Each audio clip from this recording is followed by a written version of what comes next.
Om Swastiastu, Assalamualaikum warahmatullahi wabarakatuh. Salam sejahtera untuk kita semua. Salam namo buddhaya, Rahayu. Bagaimana kabar Bapak Ibu Guru? Semoga kita semua dalam keadaan sehat dan tetap semangat. Perkenalkan, saya Imade Sony Artawan. Saya bertugas di SD Negeri 3 Senganan, Kecamatan Penebel, Kabupaten Tabanan. Saya adalah calon guru penggerak Angkatan 9 Kabupaten Tabanan, Provinsi Bali. Bapak Ibu Guru, pada kesempatan kali ini saya akan menyampaikan aksi nyata modul 2.2 tentang pembelajaran sosial dan emosional. Seperti yang kita ketahui bersama bahwa pembelajaran sosial dan emosional sangat penting untuk diajarkan baik itu bagi siswa di sekolah maupun bagi seluruh warga yang ada di sekolah. Tujuannya adalah supaya seluruh warga sekolah merasa aman, nyaman, tentram selama berada di sekolah. Adapun pembelajaran sosial dan emosional dapat kita implementasikan melalui penciptaan iklim dan budaya di sekolah. Yang kedua, pelaksanaan integrasi atau praktek langsung selama kita mengajar di sekolah. Nah, Bapak Ibu Guru, 5 kompetensi sosial emosional yang perlu kita ajarkan adalah yang pertama tentang kesadaran diri, manajemen diri, kesadaran sosial, kemampuan berelasi, dan kemampuan untuk membuat atau mengambil keputusan yang bertanggung jawab. Tentunya pembelajaran sosial emosional itu muara akhirnya adalah untuk mencapai sebuah kata yaitu well-being. Well-being itu adalah kesejahteraan bagi seluruh warga sekolah sehingga merasa nyaman baik itu dari kesejahteraan psikologisnya selama mengikuti kegiatan pembelajaran dan pendidikan di sekolah. Nah, berikut ini adalah aksi nyata dari modul 2.2 yang telah saya lakukan di sekolah. Selamat menyaksikan. 3, mulai. Selamat siang Bapak Ibu semua. Saya meminta waktu sebentar nih Bapak Ibu untuk menyampaikan materi yang dapatkan selama mengikuti pendidikan guru penggerak. Mungkin acara diseminasi pada beberapa minggu yang lalu terkait tentang perbedaan antara kompetensi dan hukuman sudah kita lalui bersama. Pada sesi ini saya akan ingin berbagi terkait tentang materi atau kompetensi pembelajaran sosial dan emosional. Mungkin Bapak Ibu sudah pernah mendengar dan sudah mulai berpikir sebenarnya materi apa terkait tentang pembelajaran sosial dan emosional tersebut. Nah, jadi sebelum saya lanjut ke materi, jadi adapun latar belakang terkait tentang pembelajaran sosial emosional ini adalah salah satunya dari pemikiran Ki Hajar Dewantara yang mengingatkan kita bahwa tugas seorang pendidik atau pengajar itu adalah menumbuhkan motivasi murid untuk dapat membangun perhatian mereka sehingga siswa tersebut bisa berkembang, mengembangkan bakat dan minatnya. Jadi kita sebagai seorang guru harus berusaha untuk memilih dan merancang pembelajaran yang memenuhi kebutuhan siswa. Jadi kita sadari di kelas banyak siswa dengan minat dan bakat yang berbeda. Kita sebagai seorang guru harus berusaha merencanakan, memilih strategi pembelajaran supaya seluruh kemampuan murid kita bisa asah. Nah, itu jadi latar belakangnya. Nah, jadi kita akan lanjut terkait tentang pembelajaran sosial dan emosional. Nah, apa itu pembelajaran sosial dan emosional? Dari segi definisi, pembelajaran sosial dan emosional itu disingkat dengan PSE adalah pembelajaran yang dilakukan secara kolaborasi.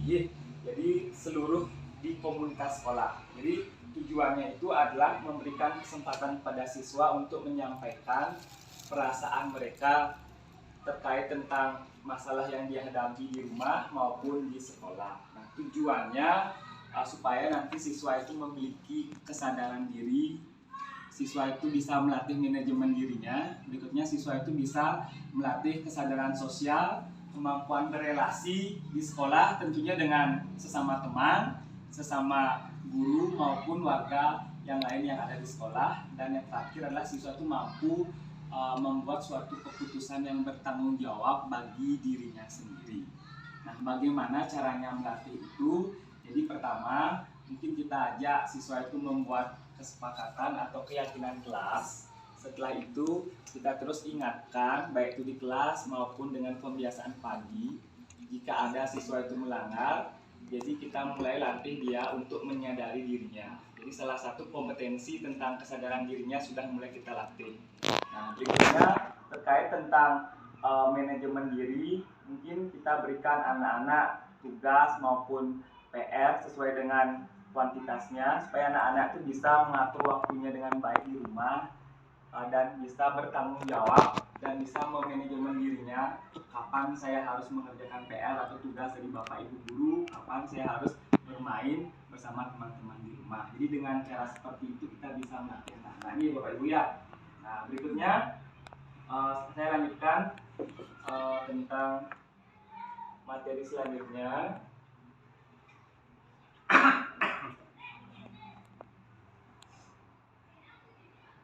Nah, seperti yang saya bilang tadi, pembelajaran sosial dan emosional itu tujuannya adalah mengajak siswa itu mengalami perubahan terkait tingkah lakunya. Memang notabene di sekolah kita latar belakang keluarga dari siswa kan sangat bervariasi dan memang boleh dikatakan luar biasa anak-anak kita dengan latar belakang sosialnya. Jadi kita di sekolah memang perlu usaha yang lebih supaya anak-anak itu memiliki perubahan tingkah laku yang menuju bertanggung jawab. Nah, jadi ini salah satunya kita bisa lakukan dengan pengajaran eksplisit. Mungkin di awal pengajaran kita berikan anak-anak itu angket untuk menentukan minat dan bakatnya. Jadi di sekolah kan kita mempunyai ekstra nih, program sekolah yang pramuka kan sudah wajib.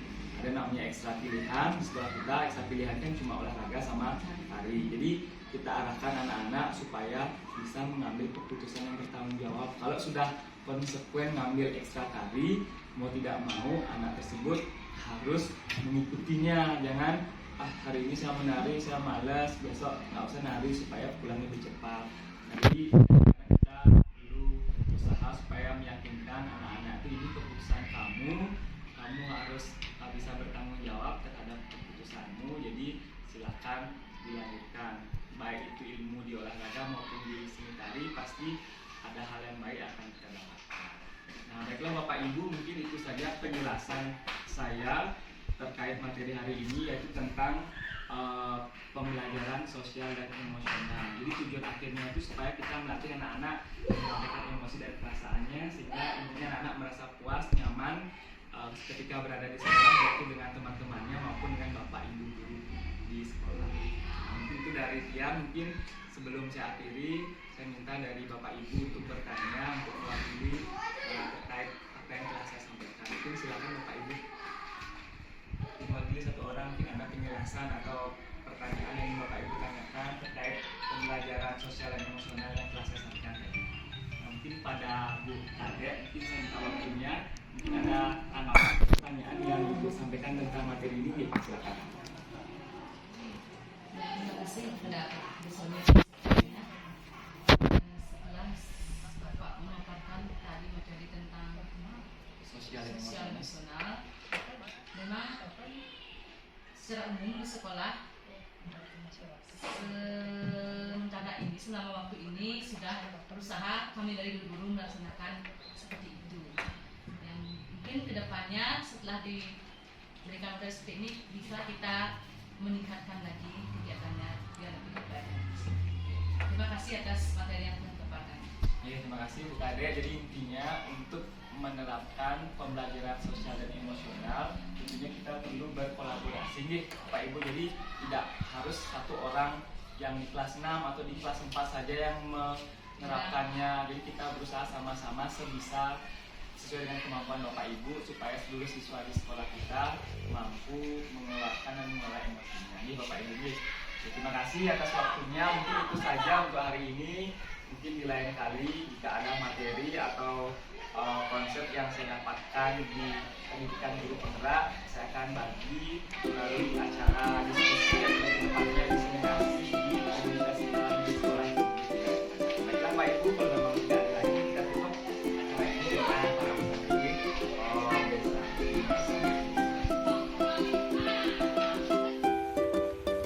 Terima kasih atas kesempatannya pada Pak Desoni. Di sini saya akan sedikit menyampaikan pesan dan kesan saya setelah saya mendengarkan dan menerima materi yang tadi disampaikan yang berkaitan dengan pembelajaran sosial emosional pada anak. Setelah saya menyimak materi yang Bapak tadi saya paparkan, saya bisa dan mendapatkan banyak ilmu terkait dengan pembelajaran yang dilaksanakan di sekolah ini. Seperti saya bisa menerapkan ilmu bagaimana kegiatan di awal pembelajaran pada saat kita bertemu dengan anak-anak dengan membalas salam yang telah mereka berikan kepada guru-guru. Setelah itu di dalam kelas saya mengajak anak-anak sedikit bersantai ria dan menanyakan bagaimana kabar dari anak-anak tersebut dan apakah mereka siap untuk mengikuti pelajaran yang akan dilaksanakan. Setelah itu, di akhir pelajaran, saya juga mengajak anak-anak untuk merefleksikan tentang materi yang sudah dipaparkan dan menanyakan kembali bagaimanakah perasaan anak-anak tersebut setelah saya berikan materi tersebut.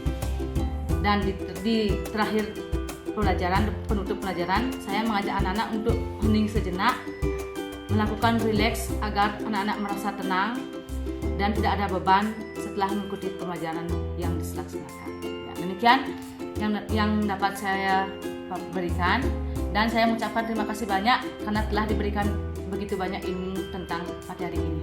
Terima kasih.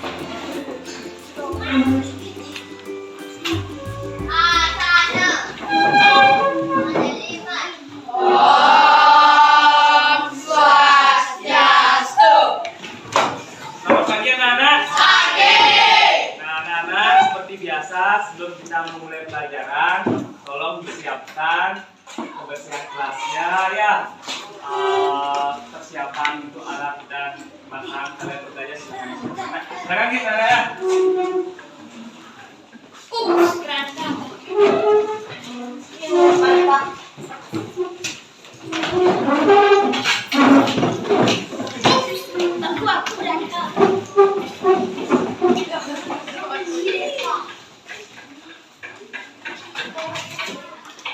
Baiklah anak-anak, seperti biasa setiap memulai pelajaran, misalnya kalian habis istirahat nih anak ya, Pak Guru meminta dan beberapa teman kalian sudah sadar nih sebelum Pak Guru berbicara sudah mulai langsung merapikan papan, membersihkannya, meja maupun ada sampah-sampah yang mungkin tidak diperlukan sudah dirapikan. Tepuk tangan untuk anak-anak kelas 6.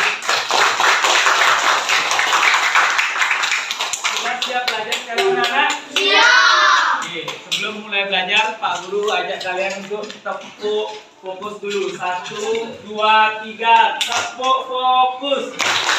Melihat, mendengar, mengingat, fokus. Oke, pagi anak-anak? Pagi. Sebelum kita memulai pelajaran, kita biasakan untuk mengisi papan perasaan untuk mengetahui bagaimana perasaan kalian pada pagi hari ini. Pak Guru harapkan semua sehat, senang dan semangat belajar. Siap anak-anak untuk mengisinya? Siap. Oke, Pak Guru kasih kesempatan sama Adi, silakan Nak. Silakan diisi Nak ya. Pak, ya Pak. Pak. Adi sudah, ayo silakan ya, ayo. Ya Pak. Pak, terus itu Pak. Silakan. Pesan lainnya Pak.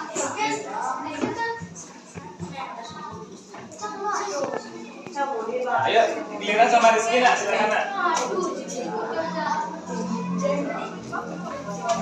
Duduknya, ayo berikutnya apel, silakan Pel. Sama Tumas. Nah, ada apel, ini nggak apa-apa. Coba lihat. Sama Komang Krisna, silakan.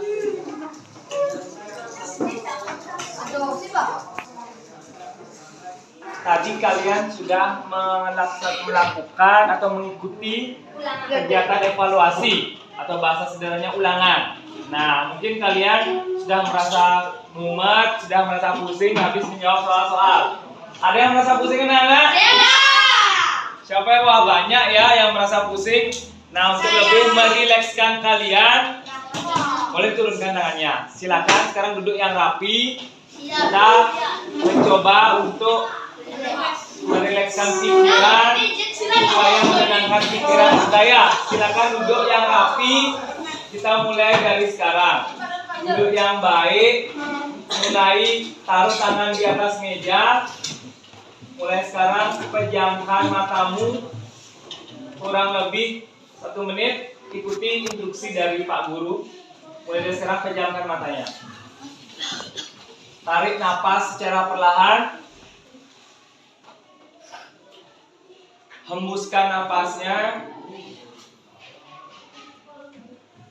Tarik napas secara perlahan. Hembuskan napasnya lagi. Tarik napas secara perlahan. Rasakan udara pernapasan yang begitu segar masuk melalui lubang hidung kalian. Hembuskan napas kalian secara perlahan. Sekali lagi mulai merilekskan pikiran. Tarik napas. Hembuskan napas. Nah, kita hening sejenak.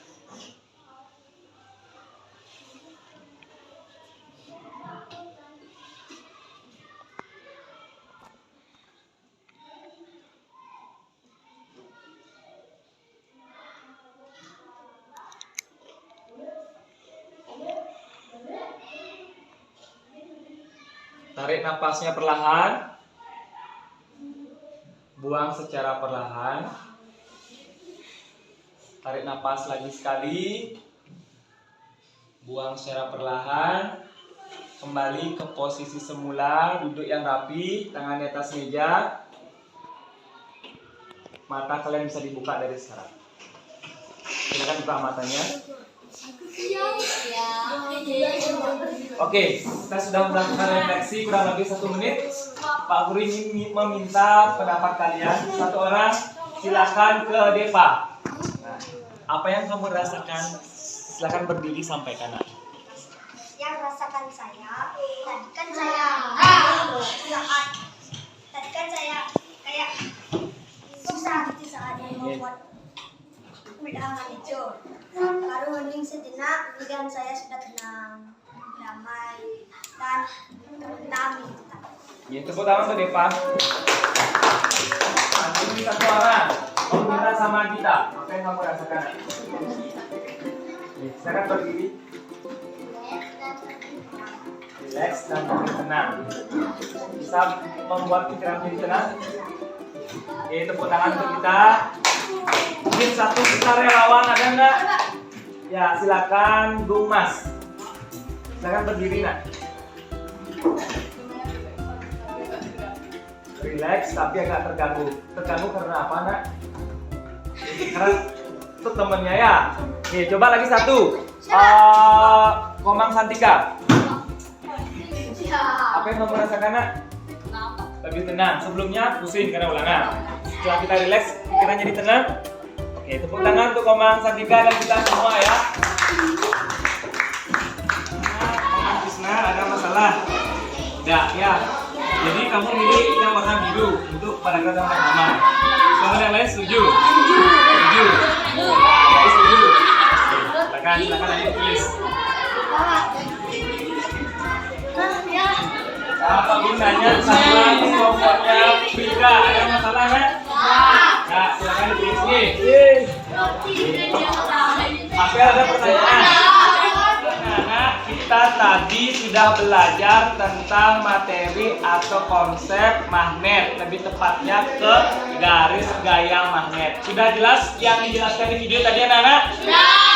Nah, sebelum Bapak mengakhiri pembelajaran hari ini, Bapak ingin menanyakan bagaimana perasaan kalian terkait pembelajaran yang kita laksanakan tadi dengan teknik menonton video menggunakan LCD laptop dan video yang ada di YouTube. Ada beberapa orang yang mau menyampaikan. Yes, silakan Adi. Silakan Adi. Bagaimana perasaan Nak? Senang, Pak. Kenapa senang Adi? Ya, bisa nonton video sambil mencatat ilmu baru. Tepuk tangan untuk Adi. Yang cewek mungkin satu orang. Silakan Devita, silakan. menonton video aja. Ya, tepuk tangan untuk kita ya. Silakan. Nih. Silakan untuk Bung Mas. Yuk, silakan Bung Mas. Berdiri nak. Tetap memilih senang juga. Kenapa senang? Kira-kira? Ya, bisa mengetahui materi baru yang ada di video. Tepuk tangan nih ya. Mungkin lagi satu orang. Kasih ke Rizky. Silakan Rizky ya. Ayo berdiri nak. Apa perasaanmu setelah belajar hari ini nak? Senang, Pak. Kenapa senang? Karena boleh. Karena kenapa nak? Karena mau pulang. Karena mau pulang. Selain itu Ada lagi. tak ada lagi. Oke, tepuk tangan untuk Rizky. Tunesa, silakan nak. Ayo Tunesa berdiri. Ya, kamu merasa bingung? Kenapa bingung nak? Oke, masih bingung katanya, masih belum paham terhadap materi yang dipelajari tadi. Ya, baiklah Nana. Nih, untuk perasaannya Pak Guru cukupkan. Untuk Desta, tolong nanti di rumah boleh bertanya sama Pak Guru via chat, di WA, grup, atau dengan teman dekatmu nih, yang mana yang perlu dipahami untuk lebih memahami kamu. Ada pertanyaan lagi ya Nana? Nih. Setelah saya belajar dengan Pak Sony tentang pembelajaran sosial dan emosional, saya mulai berani menyampaikan perasaan, pemahaman yang saya dapat. Terima kasih. Saya belajar dengan Pak Sony, khususnya pembelajaran sosial dan emosional. Saya mulai berani menyampaikan perasaan selama mengikuti pembelajaran. Saya juga diajak untuk hening sejenak, stop untuk mempresi pikiran supaya tetap fokus.